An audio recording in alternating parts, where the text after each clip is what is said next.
এই পুলিশ ওই আসামিকে চেক করতে থাকলি। আবে ওই, আরে কি হয়েছে সাহেব? এই পা উপরে উঠিয়েছিস কেন তুই? ও পায়ে চুলকাচ্ছিল সাহেব, চুলকাচ্ছিল। বের করবো তোর চুলকানি? না না সাহেব, সত্যিই চুলকাচ্ছিলাম। দেখি তালাশি দে। সাহেব, এই অফিসার তো আমার তালাশি নিয়েছেই, তো কি আমি নিতে পারবো না তোর তালাশি? আবার চেক কর হাবিলদার। করুন করুন সাহেব, 10 বার করুন। আমার কাছ থেকে কিছুই পাবেন না। ওই কিছু আছে ওর জুতাতে। কি হতে পারে জানি না, কিছু লুকিয়েছে ও। আমারও মনে হয় কিছুই নেই স্যার ওর কাছে। যা, আর ওই তুই সামনে আয়। ওই তুই কি লুকিয়েছিস জুতাতে? আব্বে তাকিয়ে দেখ, ওই জুতার ভেতরে চাকু। আব্বে আস্তে বল, পুলিশ আমাদের সামনেই।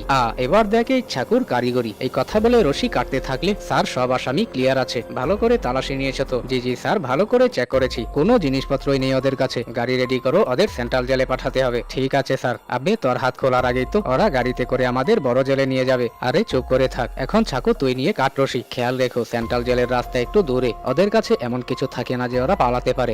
আব্বে খুলে গিয়েছে। আসো, এটাকে গাড়িতে তোলো। চলে গিয়েছে অফিসার গাড়ির কাছে, এটাই ভালো সুযোগ। যাও, নিয়ে চলো ওকে গাড়িতে। এবার তোমরা আস্তে আস্তে বাইরে যাও, আমি পিছনে নাটক শুরু করছি। ঠিক আছে। আরে স্যার, আমরাও এসে পড়েছি। বাঁচাও বাঁচাও। আব্বে কি হয়েছে, চিল্লাচ্ছিস কেন? আরে সাহেব, গাছে দেখুন। এই কথা বলে পালিয়ে যেতে লাগে।